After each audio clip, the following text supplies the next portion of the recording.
I'm recording this video in January, and many of us make the same New Year's resolution every year. This is it. This is going to be the year. But by the end of January, if not sooner, this New Year's resolution that we make every single year has gone out the window. Now, you may be thinking that the resolution that I'm talking about is losing weight and getting in shape. That is a resolution that a lot of people make every year. But what I'm actually talking about is something that we creatives, we writers, filmmakers, and other types of creative folk, something that we try to do every year is get a handle on our schedule. We're going to plan out our projects. We're going to plan out our time so that we can get more done. We can write more books. We can direct more movies. We can stage more plays. We're just going to become a ninja at time management and project management. This is a resolution that I set every year. And I've tried many, many different tactics. I've tried accountability groups and partners, and I've tried writing out my goals on big poster boards, writing out my goals and projects on index cards that I tape to my bathroom mirror. And every single year, nothing seems to work. Everything just seems to be a big jumble and things come at me and I have one project planned and then I get an idea for another project or I get sidetracked on some other project that someone else presents to me and it just all my plans, my big plans for getting life under control and getting my work under control, that resolution that I make at the beginning of every year just goes out the window. So I'm going to recommend three books that will help you hopefully get a handle on your time and your projects and manage your time and projects better this year and every year. These books are helping me. It's not a one-shot deal. This is something that you have to constantly work on, similar to losing weight. You don't just work out one time and that's it. You never have to work out again. This is an ongoing process. So the first book I want to recommend is Getting Things Done, The Art of, I don't know if you can see it with my the way I have my Zoom set that I'm recording this video on, but it's called Getting Things Done, The Art of Stress-Free Productivity by David Allen. This is a bestseller that's been out for many years. And you see I have all kinds of notes and I have the book all marked up. Now, one of the things that David Allen recommends that I'm trying to get in the habit of doing this year is doing a weekly review. You review your to-do list. First, you make to-do lists, but then you set aside time. He recommends 2 hours, setting aside a time once a week, reviewing everything on your to-do list, checking off everything you've done, moving things from your someday maybe list, like making a list of things that you might do someday. Like say you want to learn a foreign language, I'm learning Spanish, moving that from the someday list to the now list and writing out the steps you'll take to do that, book a class with a Spanish instructor, etc. Go over all your projects, the status of all your projects. Now, there is no one size fits all for project management or time management. Even with a book like this, a great book like this, Getting Things Done, that kind of lays things out step by step, you, of course, have to tailor everything to your own circumstances. If you're like me, there really is no typical week. I could say, okay, I'm going to set aside, let's say, Saturday mornings to do this weekly review.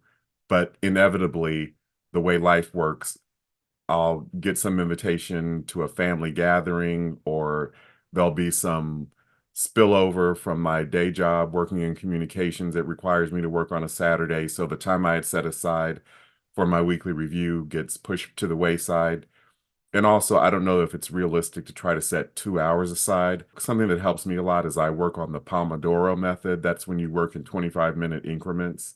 Maybe I set aside a Pomodoro or two every week to do a weekly review. It's still challenging. It's still difficult with everything that life throws at you to do something consistently, especially when it's not necessarily the most fun thing to go through all your projects and to-do lists. But definitely this book, Getting Things Done, can give you some very concrete ideas and steps you can take for getting your time under control and getting your projects under control. Another book I would recommend for creative people is something that's maybe a little more abstract. This is a book called Fitting In is Overrated. It is by Leonard Felder. I came across this book, I believe, at a secondhand bookstore years ago. And why I think it's important for creatives, this book, Fitting In is Overrated, is because we creatives tend to be sensitive, empathetic people, and that can be very attractive. That can help you make friends and help you make contacts in whatever industry you're working in, and even attract romantic partners. But also being sensitive and empathetic a lot of times, and being a creative person, it kind of makes you different. You kind of see things from a different perspective. A lot of times you see things through the lens of an outsider a lot of times, because you don't necessarily think like everybody else. You think in a very offbeat creative way, and sometimes that can make you an outsider, especially in settings where everyone is conforming. So this book, Fitting In is Overrated, helps you realize that not fitting in is not necessarily a bad thing, and not only not a bad thing, but it can be a strength.